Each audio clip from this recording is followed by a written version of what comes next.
हमको दुबई में दांतों में दर्द हो रहा था, तो हम डॉक्टर ढूंढ ही रहे थे, हमको किस्मत से मिल गए एक इंडियन डेंटिस्ट। आप करते क्या हो?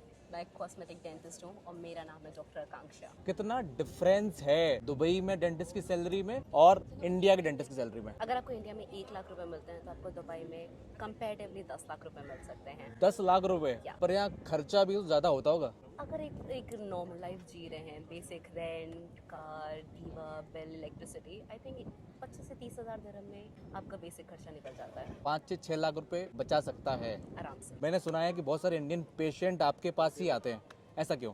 क्योंकि मैं modern dentistry and painless dentistry practice करती हूँ। जो काम आपका बाकी लोग 5 दिन में करते हैं, मैं 1 दिन में करके देती हूँ। किसी को दुबई आना है डेंटिस्ट के लिए, इंडिया में है, उसे क्या करना चाहिए? आपको सबसे पहले एक DHA एग्जाम क्लियर करना होता है, के बाद आपको एलिजिबिलिटी लेटर मिलता है, और जब आप 1 साल के अंदर वो जॉब करने लग जाते हैं, वो लेटर लाइसेंस में कन्वर्ट हो जाता है। कितने परसेंटेज तक ग्रोथ मिलता है, हाइक मिलती है उसको करियर में, अगर वो इंडिया से यहाँ पे स्विच करता है तो? इंडिया में अगर आपको 20 to 30% ग्रोथ मिल रहा है, दुबई में आपको 50 to 60% ग्रोथ ईयरली मिलेगा। कोई इंडिया में डेंटिस्ट है, उसको दुबई में क्लिनिक खोलना है, तो उसे क्या करना चाहिए? बिल्कुल नहीं खोलना चाहिए। क्यों? अगर आप इंडिया में डेंटिस्ट हैं तो आपका जितना भी एक्सपीरियंस है वो इंडिया क्लाइंटल पे है। आपको सबसे पहले दुबई आके प्रैक्टिस करना चाहिए, अपना नेम बिल्ड करना चाहिए। हम लोग ने बहुत देखा है, people come here, open there clinic, do not have any client base and leave Dubai. मतलब आपके इंडिया का एक्सपीरियंस जीरो हो जाएगा? आपकी प्रैक्टिस का एक्सपीरियंस कोई आपसे नहीं ले सकता, but clientele experience would be zero.